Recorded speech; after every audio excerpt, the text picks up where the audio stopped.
네. 자, 두 번째는 공연 영상화에 관한 이야기인데요. 어, 공연 영상화가 사실은 뭐 코로나로 인해서 굉장히 관심이 높아졌지만 이미 그 전에도 굉장히 중요한 부분의 하나 아니었을까? 이런 생각을 해봅니다. 그래서 몇 가지 사례를 가지고 왔는데요. 2020년 9월 정도에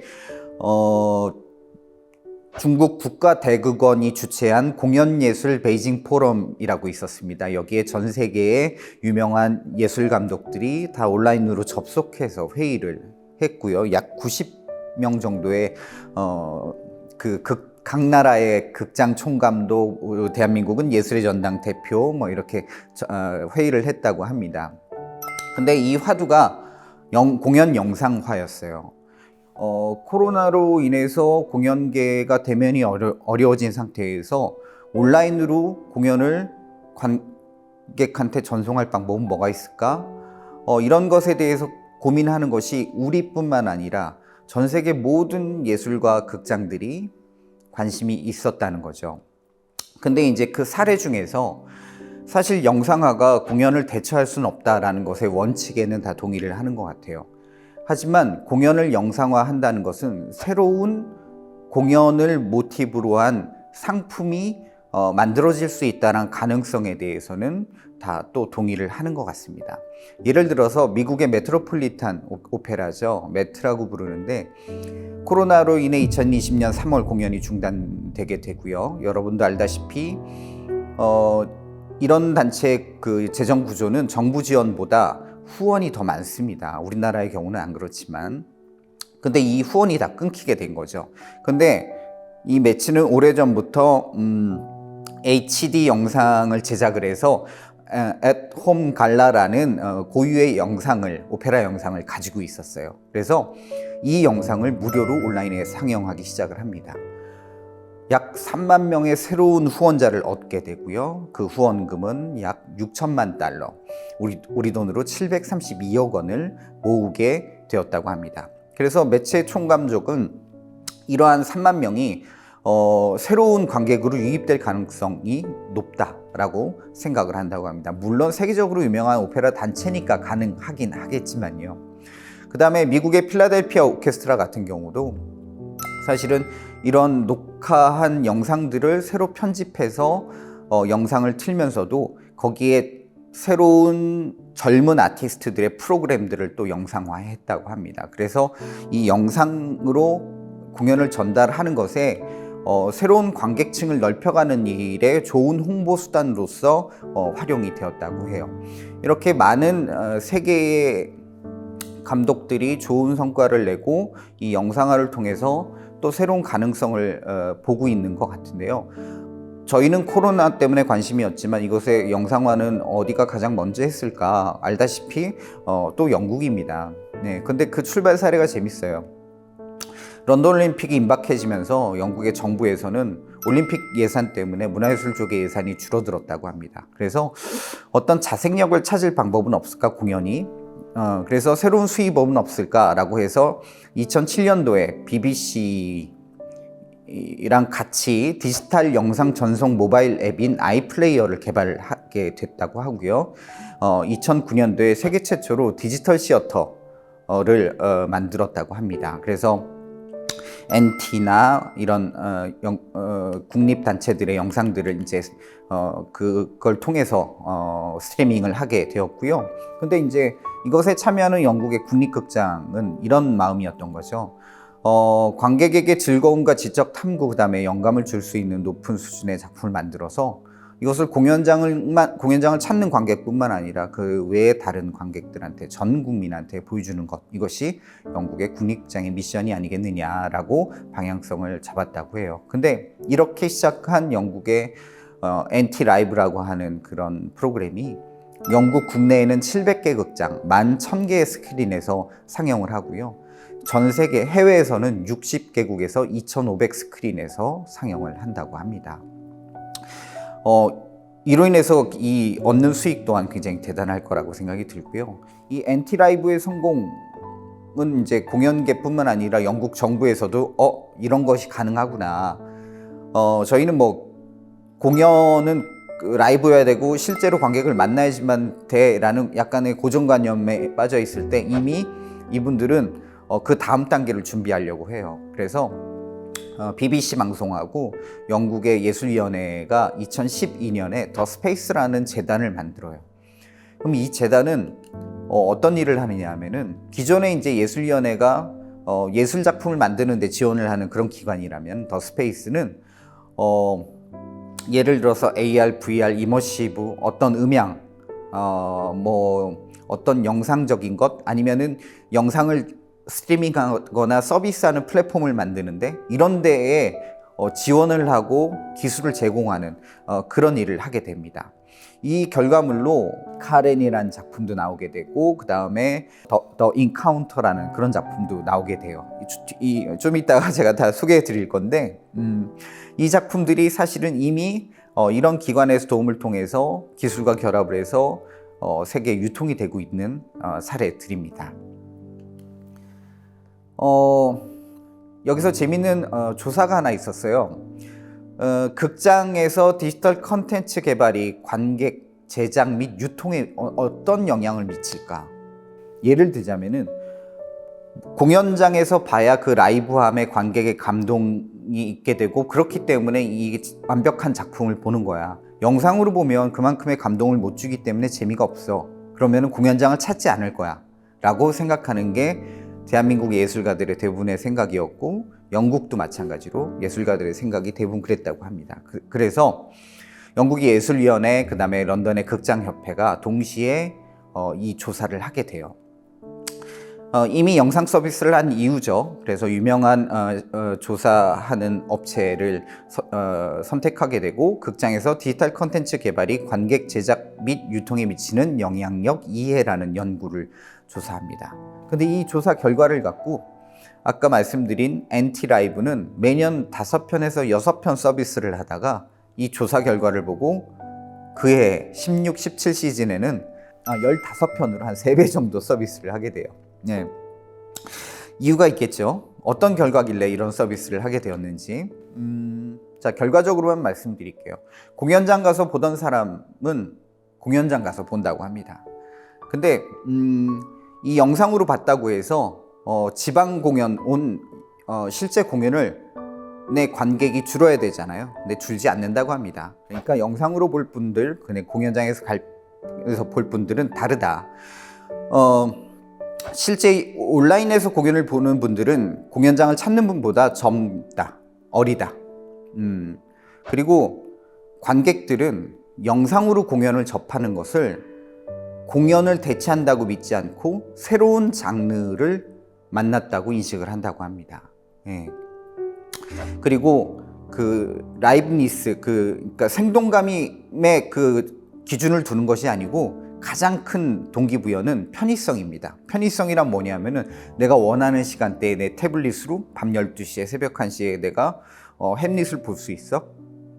자, 그리고 또 다른 동기부여는 실제 공연장보다 저렴하다는 점입니다. 자, 이렇게 조합을 해보면 어떤 결과냐면은 실제로 공연장을 찾는 연령대가 아니라 더 어리고 그 다음에 태어날 때부터 모바일이나 이런 걸 통해서 영상을 보는 것이 훨씬 더 익숙하고 편한 세대들이 저렴한 가격에 자기가 원하는 시간대에 공연을 보는 것, 이것은 공연장을 찾는 관객과는 분명히 다른 관객인 것 같고요. 이 분들이 성장해서 실제 공연장을 찾는 관객으로 성장할 수도 있는 그런 홍보의 수단 또는 새로운 관객이기 때문에 기존의 무대 예술의 어떤 유통에 영향을 주지 않는다는 점, 이런 점들에 대해서 조사를 했고 그 결과에 따라 아까 말씀드린 대로 그렇게 3배 정도 늘린 영상화 과정을 했다고 합니다. 자, 아까 말씀드린 대로 그럼 아이플레이어라는 그런 재단을 통해서 공연 영상 플랫폼이 하나 만들어지게 돼요. 그게 마키TV라는 건데 2018년도에 이제 마키TV가 만들어집니다. 뭐 별거 아닙니다. 그러니까 OTT라고 생각하시면 돼요. 넷플릭스처럼 여기는 이제 공연에 대한 영상들이 가득 차 있는 그런 공간이라고 생각하시면 되고요. 월 사용료는 한 12,000원 정도. 그리고 이 월 사용료로 작품을 제한 없이 시청 가능하다고 합니다. 뭐 로얄 오페라 하우스, 왕립 셰익스피어 극단 뭐 이런 굉장히 세계적으로 유명한 단체들의 영상들을 컬렉션을 보유하고 있다고 하는데, 이 과정 또한 더 스페이스의 지원이 없었으면 만들지 못했다고 하고요. 그 다음에 또 하나의 플랫폼은 뭐 더 스페이스랑은 상관이 없지만 라이버라는 플랫폼이 이제 한 2019년 정도에 생겨납니다. 이 플랫폼은 VR, 그러니까 360도 카메라와 VR HMD를 사용해서 공연을 보는 거예요. 그러니까 다시 말씀드려서 공연 촬영을 360도 카메라로 합니다. 그러다 보니까 굉장히 큰 사이즈의 공연이 아니라 소극장, 에딘버러 프린지 정도의 그런 공연을 360도 카메라로 촬영을 하고요.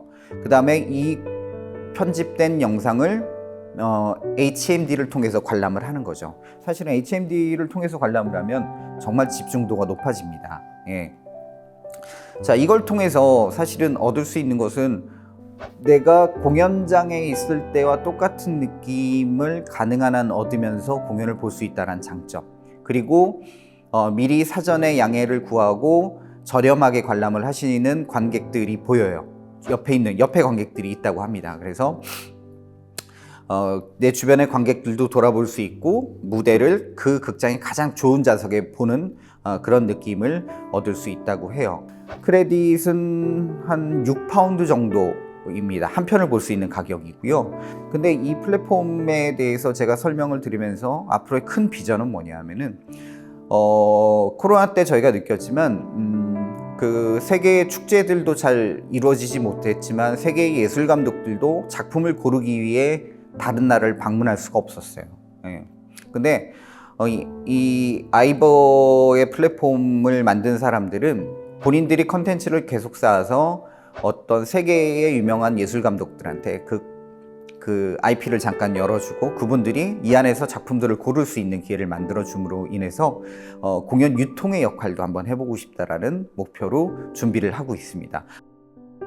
자, 이렇게 공연 영상화에 대해서 저희가 기존에 갖고 있던 선입관, 하지만 실제 그런 조사와 사례를 통해서 많은 변화가 있었어요. 그리고 그 영상의 기술은 점점 발전했고 그 영상화를 통해서 공연의 유통까지도 가능하게 된 시기가 곧 올 것이라는, 아니면 지금 이미 이루어지고 있다는 점 한번 같이 생각해 볼 필요가 있을 것 같아서 말씀드렸고요. 그 다음에 이제 세 번째입니다. ICT 기술과 예술의 결합의 사례인데요. 아무래도 이런 것들에 대해서 생소한 분들이 많으실 것 같아요. 근데 2019년 12월 달에 예술경영지원센터와 추계예대 연구소에서 문화예술 유통 소비 활성화를 위한 4차 산업혁명 기술 활용 방안 연구라는 결과를 발표를 하게 되는데, 거기에서 중요한 부분이 뭐냐 하면은 그러니까 다른 게임이나 영화나 이런 장르에서는 기술 도입과 그 기술 도입을 통한 자체적인 발전이 굉장히 빠른데, 무대예술, 공연 분야에 있어서는 시장의 한계, 이 구조적인 한계로 인해서 사실은 투여할 수 없는 어떤 제작 예산, 그 다음에 전통적인 제작 방식, 그 다음에 가장 중요한 것은 어떤 기술에 대한 인식 부족으로 이런 것들을 수용하지 못하고 있는 상태이다라고 평가를 하고 있고, 뭐 4차 산업이다라고 하는데 이미 그 앞에의 기술들도 잘 모르는 상태에서 4차 산업과 예술의 결합, 이런 것들이 너무 혼돈스럽다라는 반응이 가장 많다고 합니다. 저희가 저러한 조사 결과에서 알 수 있듯이 앞으로 참 많은 노력을 해야 되겠다라는 생각이 들어요. 하지만 이 부분도 마찬가지입니다. 예술과 기술이 결합된 형태가 기존의 예술 형태를 대신하진 않아요. 하지만 새로운 예술 장르의 하나로 새로운 관객을 만나는데 가능성이 충분히 있다라고 보고 있는 것이죠. 그 예로 세계적인 안무가입니다. 피나바우시라는 안무가가 돌아가셨어요. 탄츠테아터라는 단체를 운영하셨는데, 이 피나바우시의 안무로 춤을 췄던 단원들도 이미 다 원로 단원이 된 거죠. 이분들까지 돌아가시면 사실은 영상으로는 남아있겠지만 이분들의 춤이 다시 구현될 수 있을까? 라는 생각에서 출발을 한 분이 계세요. 홍콩에 있는 싱가포르 안무가인데요. 초이카 파이라는 분인데 이분은 굉장히 일찍 실험을 시작하셨어요. 댄스 픽션이라는 실험을 하셨는데, 자, 무용을 배우지 않고 일반인들도 어떤 기술을 통해서 그 무용을 따라할 수 있을까?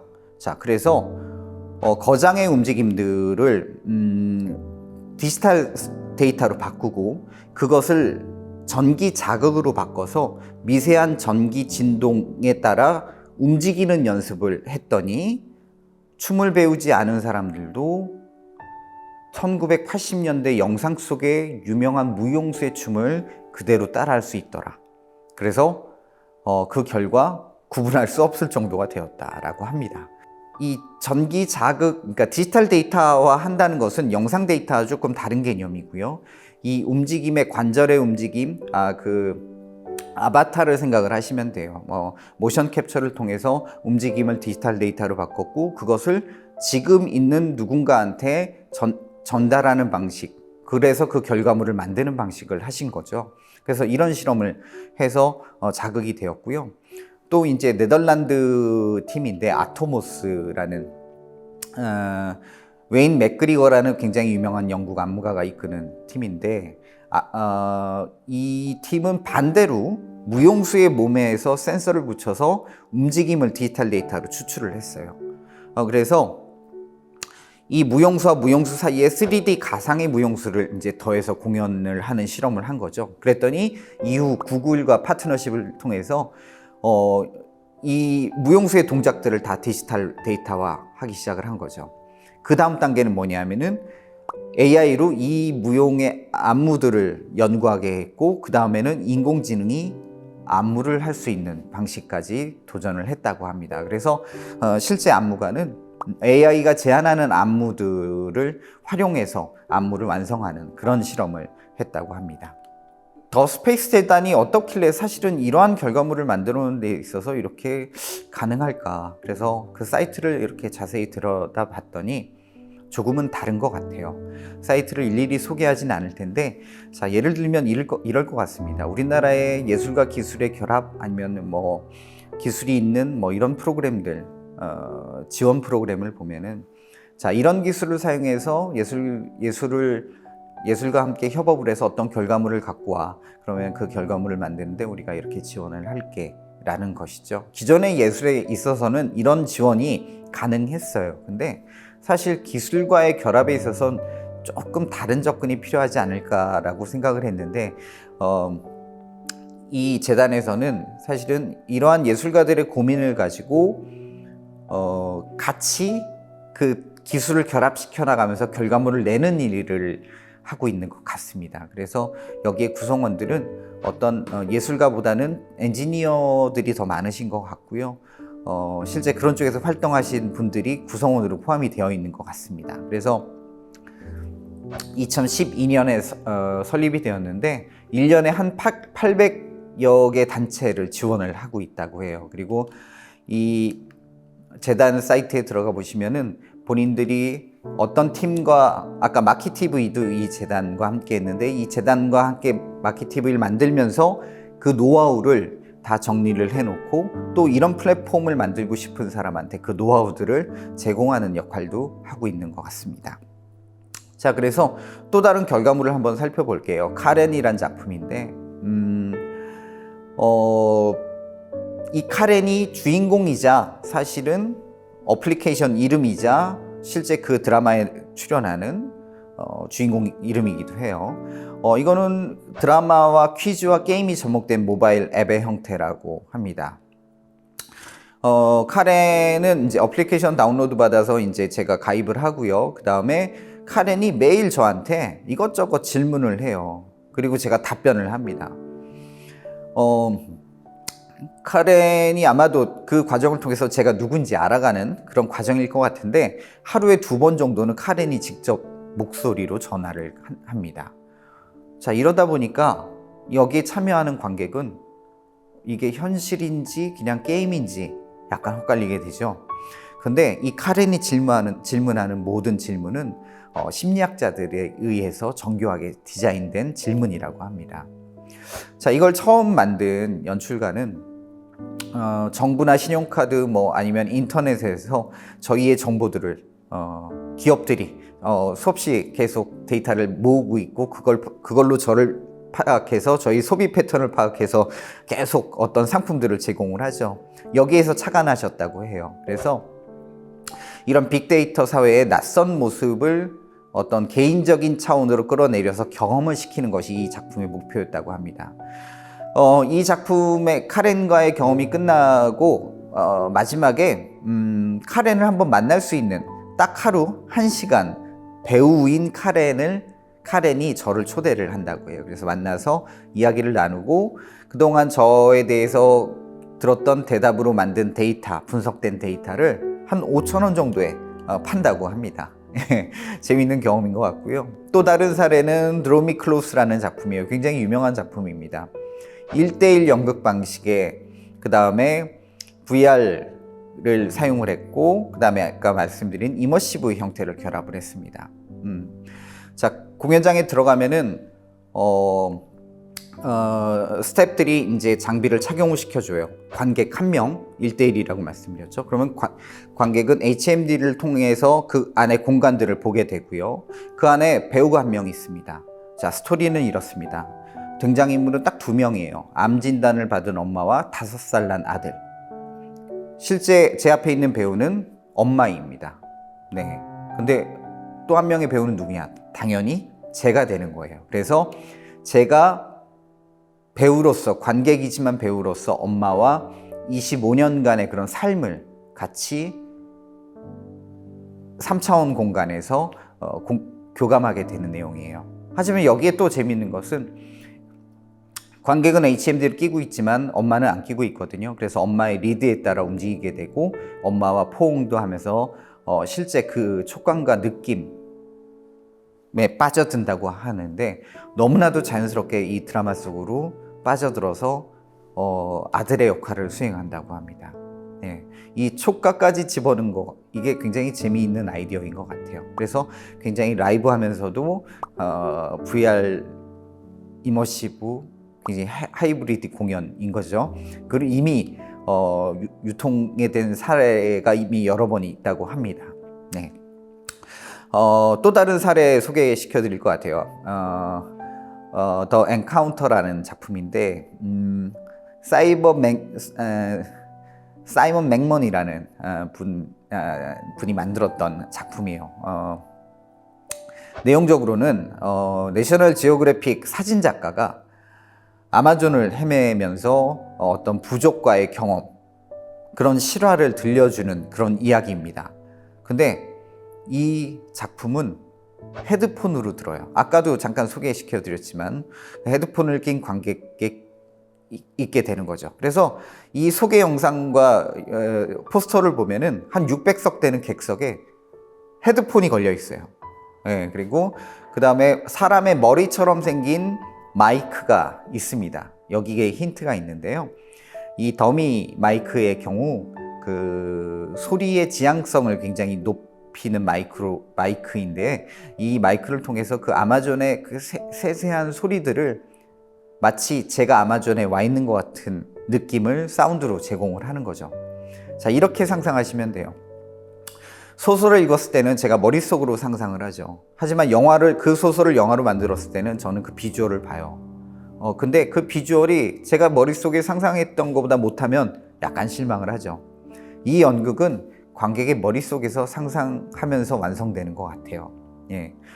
그 입체 음향 녹음 시스템이 굉장히 중요한 부분이었고 세계 최초로 이 입체 음향 녹음 시스템을 만든 회사가 BBC였다고 합니다. 그래서 말씀드린 대로 그 300도 녹음 마이크 기술을 접목시켜서 이 작품을 완성할 수 있었다고 해요. 이런 지원을 할 수 있었던 거죠. 정말 처음 이 작가는 아이디어만 갖고 재단을 찾아갔다고 해요. 근데 재단에서 그 아이디어를 구현할 수 있는 기술들을 개발하고 접목시켜주면서 이 작품이 완성되었다고 합니다. 이 외에도 지금 현재 이걸 보시는 분들이 언제인지는 모르겠지만 예술과 기술의 결합에 있어서는 끊임없는 도전이 있는 것 같습니다. 아까 말씀드린 대로 저 또한 3년째 우리 전통의 고성호강대 탈춤을 모션 캡처를 통해서 디지털 데이터로 바꿨고요. 그걸 가지고 여러 가지 컨텐츠를 만드는 일을 진행을 하고 있습니다. 이 3년 만에 저도 그 결과물을 내고 있는데 이러한 노력들은 섹스피어 극단이나 세계 유수의 예술단체들도 끊임없이 도전하는 부분인 것 같습니다. 공연의 유통에 있어서 그리고 국내외 해외 유통에 있어서 사실은 이런 트렌드에 대한 관심 지속적으로 갖고 계셨으면 좋겠고 이 이후에 대한 부분은 본인이 노력해서 공부해서 더 쌓아나가길 기대하겠습니다. 네, 수고하셨습니다.